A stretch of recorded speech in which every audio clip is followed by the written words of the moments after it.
Hey there everybody, and welcome to the Best Decade 4, where we break down some of the best movies throughout the decades. Today's episode, we're talking about the best decade for action. It's a genre that people love because it's inherently entertaining. Heroes versus villains, good versus evil. There's nothing like grabbing a bucket of buttery popcorn and getting your adrenaline pumping at the cinema. So let's take a step back and examine what the genre has had to offer to us throughout the years and declare one decade the best decade for action. The golden age of cinema isn't primarily known for its action films, but they did exist. They weren't the action films we're used to seeing today though. They were epics. They were movie making on a gigantic scale, and it was even more impressive when you think about how limited their resources were at the time. I mean, there was no CGI. But despite that, they still managed to give us amazing action films like The Bridge on the River Kwai. Ben-Hur, which had 11 Oscars, is tied with Titanic and The Lord of the Rings: Return of the King for the most Oscars won by any movie. And Akira Kurosawa's action masterpiece, Seven Samurai.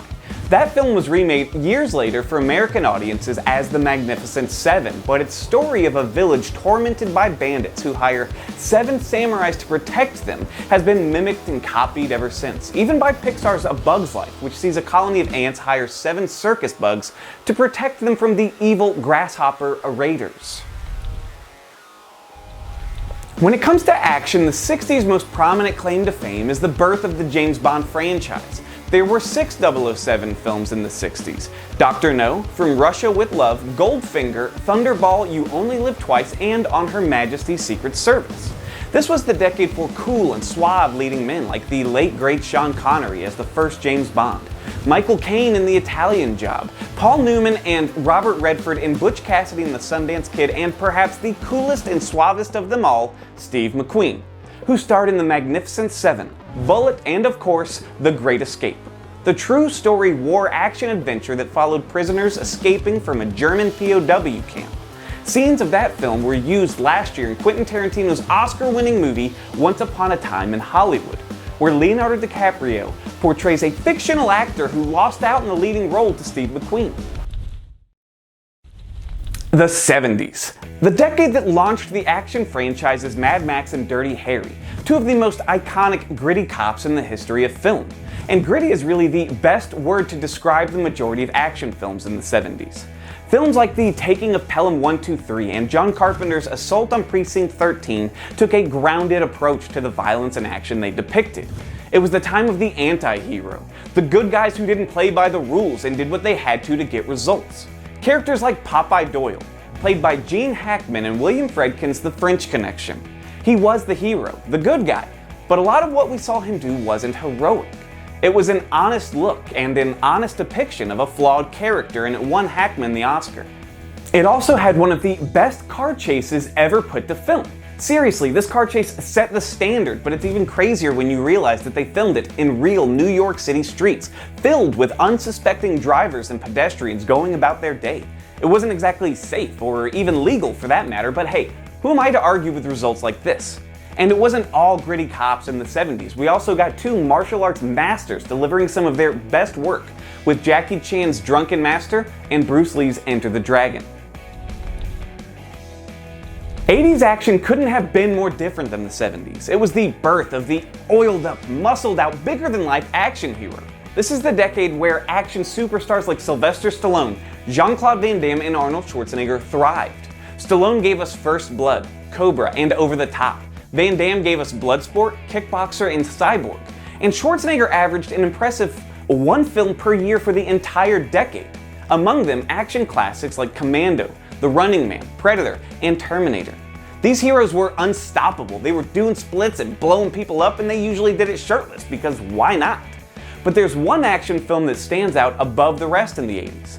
It avoided the usual 80s action cliches, and that's Die Hard. Bruce Willis was an unlikely action hero for the time. He was balding, he wasn't hopped up on steroids, and he was best known for his role in the romantic comedy TV series Moonlighting. But it was because of all of this that he portrayed the character of John McClane so perfectly. A regular guy with relationship problems who lost his shoes and had to defeat the terrorists to save the day. Yippee-ki-yay. The 90s were a weird time, can we all agree on that? And that goes for their action movies as well. Suddenly the basic good versus evil was boring and we needed something weirder with our action. Like John Travolta and Nicolas Cage literally trading faces and then trying to kill each other. I'm of course talking about Face Off, John Woo's ridiculous and over-the-top but surprisingly entertaining action flick. The Matrix imagined humanity as giant Duracell batteries, and Kevin Costner grew gills for the biggest blockbuster flop in history, Waterworld. We got competing movies with the same plot like Armageddon and Deep Impact, Dante's Peak and Volcano, and of course we saw Harrison Ford playing the coolest cinematic president who kicks ass and takes names with Air Force One. But James Cameron's return to the Terminator series with T2 Judgment Day is the quintessential action flick for the 90s, maybe of all time. It took the ideas of the first film and explored them in such deeper detail. The action was ramped up to 11 and the T-1000 was an amazing and terrifying addition. Schwarzenegger was a big star by now, so of course he gets to be the hero this time around, but it worked so perfectly. It ended the franchise on a perfect note, and after that they never made another Terminator movie again. Nope, didn't happen. Terminator and Terminator 2, that is all that exists. Every decade has their ups and downs, but the early 2000s was a real mixed bag for action films. It seemed like a lot of throwing ideas at the wall and seeing what sticks. And a lot of what stuck was comic book movies. Good or bad, they made a ton of them. It seemed for every quality non-comic book action film we got in the early 2000s, like the Bourne Identity or the Kill Bill films, we got 2 or 3 more comic book ones. We saw non-superhero comic book films like V for Vendetta, 300 and Wanted.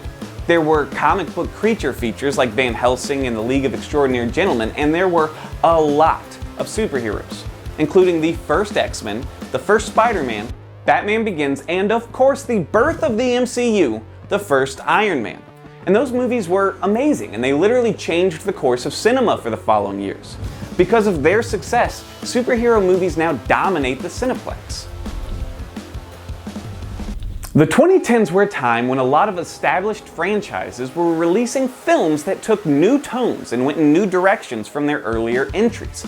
We got Logan, which took the character of Wolverine and gave us our farewell to Hugh Jackman's iconic version of the character with a deeper and darker send-off that really delved into the character, beyond him just chopping up bad guys with adamantium claws. I mean, he definitely did that too, and it was awesome. Mad Max Fury Road gave us a return to the character of Max, but with a new face, as Tom Hardy replaced Mel Gibson.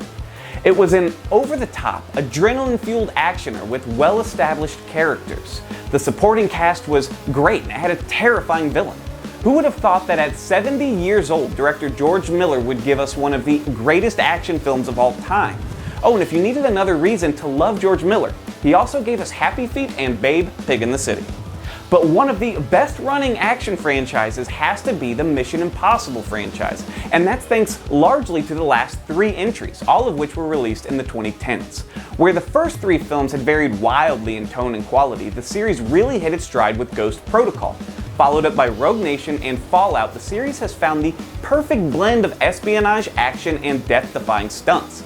A lot of that is thanks to star Tom Cruise, who continues to push the envelope and insists on taking risks, even if it means breaking his ankle performing his own stunt and jumping across rooftops.